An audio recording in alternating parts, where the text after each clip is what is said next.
नमस्कार दोस्तों, निफ्टी और बैंक निफ्टी के डेली एनालिसिस के इस वीडियो में आपका स्वागत है। दोस्तों, जैसा कि आप जानते हैं हम यहाँ बात करते हैं मार्केट की, और मार्केट में सबसे पहले हम बात करते हैं निफ्टी की। दोस्तों, हम कल यहाँ बता करके गए थे कि निफ्टी में कल चूँकि आज एक्सपायरी था, और वीकली एक्सपायरी होने की वजह से मार्केट काफ़ी वोलेटाइल हो जाता है और ज़्यादातर चांसेस होते हैं कि मार्केट साइडवेज रहता है। यहाँ से किसी ट्रेंड में जाने की संभावना बहुत कम होती है एक्सपायरी के दिन। तो कल चूंकि यहाँ पे आप देख सकते हैं कि कल हमने यहाँ कहा था कि अगर यहाँ से एक बार हम जो यहाँ से जो एक ब्रेकआउट दिया है मार्केट में, उसमें हम हो सकता है कि कंटिन्यू रह भी सकते हैं, या तो फिर हम यहीं कहीं पे क्लोज हो जाएंगे साइडवेज रह करके, क्योंकि एक्सपायरी के दिन ऊपर साइड पे बहुत सारे कॉल सेलर एक्टिव रहते हैं। तो ऐसे में बहुत कम चांसेस होते हैं कि हम एक बुल फेज में या बेयर फेज में वन साइडेड कहीं भी रह पाए। हमने जैसे कहा था कि एक संभावना है कि मार्केट कल ऊपर खुल सकता है, या तो फिर हम थोड़ी ऊपर जा कर के एक बार रीटेस्ट के लिए आ सकते हैं। तो आप देख सकते हैं कि मार्केट हल्के गैप अप के साथ खुला, और खुलने के बाद ऊपर के साइड पे जो एक रेजिस्टेंस था हमारा 18,100 के पास, उसके उससे थोड़ा सा ऊपर जा करके 18,130-35 के आसपास जा करके मार्केट वहां से एक बार प्रॉफिट बुकिंग स्टार्ट हो गई मार्केट में, और वहां से फिर हम नीचे चले आए।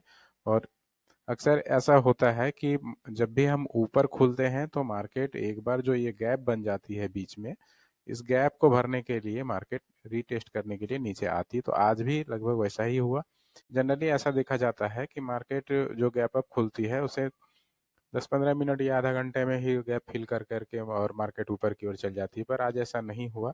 और दिन भर चूंकि एक्सपायरी था तो दिन भर मार्केट साइडवेज ही रहा, और धीरे धीरे दिन भर लग गया इस गैप को भरने में।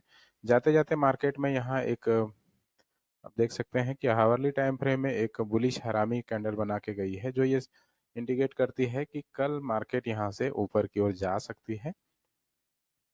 और हम जो यहाँ ब्रेकआउट लिए थे, तो ये ब्रेकआउट कंटिन्यू रह सकती है और कल हम यहाँ से ऊपर की ओर जाएं, क्योंकि फ्राइडे को वीकली एक्सपायरी के बाद फ्राइडे को मार्केट में एक वन साइडेड ट्रेड देखने को मिलता है।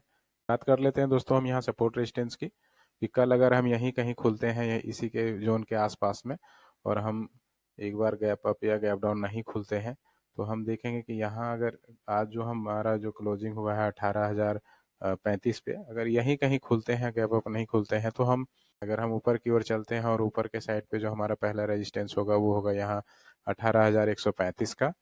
दूसरा जो हमारे पास रेजिस्टेंस एरिया है वो है 18,200 का। और तीसरा जो हमारे पास रेजिस्टेंस एरिया है वो है 18,265 का। अगर हम यहाँ कहीं खुल करके और मार्केट में फिर से एक बार हम नीचे की ओर चले आते हैं, तो हमारे पास जो पहला जो सपोर्ट एरिया होगा वो होगा 17,950 का। दूसरा जो सपोर्ट एरिया होगा वो होगा 17,900 का, और तीसरा जो सपोर्ट एरिया हमारे पास जो फाइनल टारगेट हमारा होगा वो होगा 17,875 का।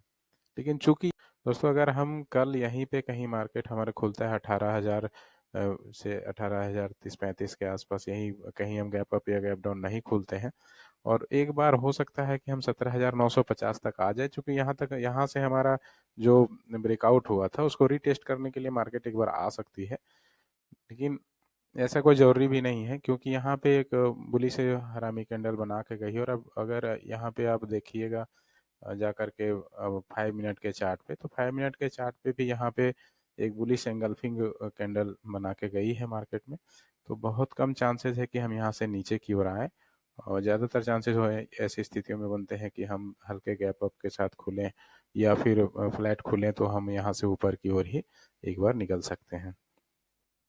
अब हम चलते हैं बैंक निफ्टी के चार्ट पे दोस्तों हम आ गए हैं यहाँ बैंक निफ्टी के चार्ट पे, और यहाँ भी लगभग निफ्टी जैसा ही हालत रहा।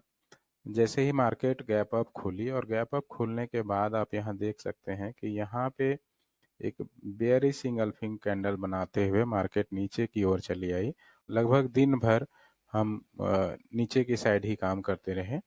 हमने यहाँ कहा था कि अगर हम इस जोन से कहीं ऊपर खुलते हैं या इसी जोन में खुलते हैं, तो कल चूंकि वीकली क्लोजिंग है, ऐसे स्थिति में हम एक बार साइडवेज रह सकते हैं, या फिर रीटेस्ट करने के लिए हम नीचे आ सकते हैं। तो हम जो कल टारगेट दिए थे ऊपर के साइड का, मैं आपको जो दे के गए थे हम रेजिस्टेंस में, वो था हमारे पास 42,000 का। और हम ठीक आप देख सकते हैं कि हमारा मार्केट जो ओपनिंग हुआ उसके बाद हम 42,000 के आसपास गए और वहां से फिर एक बार नीचे की साइड चले आए।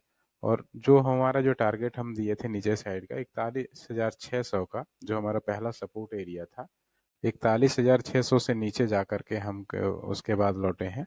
यानी कि ऊपर के साइड का एक टारगेट और नीचे के साइड का एक टारगेट। हमने कहा भी था कि ऐसी स्थिति में जो ऊपर के साइड का एक पहला रेजिस्टेंस और नीचे साइड का जो पहला सपोर्ट एरिया होता है, हम कहीं यहीं पे घूमते हुए कल एक्सपायरी के दिन के समय बिता दें और फ्राइडे को एक रैली देखने को मिले। तो हमने जैसे कहा था आज मार्केट में बिल्कुल वैसा ही रिएक्शन रहा और मार्केट कहीं भी ज़्यादा मौके नहीं दिए आज किसी तरह का बाय सेल का।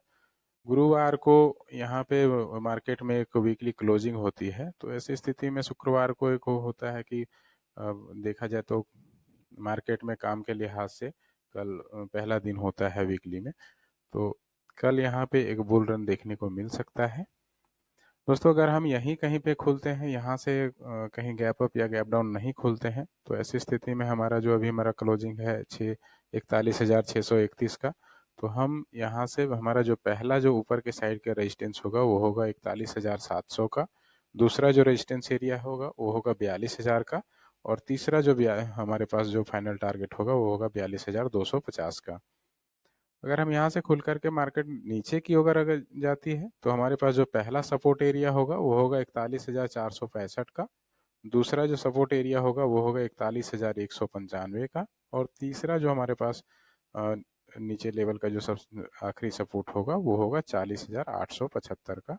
इसे हम फाइनल टारगेट मान के चल सकते हैं। दोस्तों तो आप अपनी थोड़ी सी रिसर्च कर लें और उसके बाद ही ट्रेड करें, और बेहतर होगा कि सपोर्ट रेजिस्टेंस को एक बार लिख लें।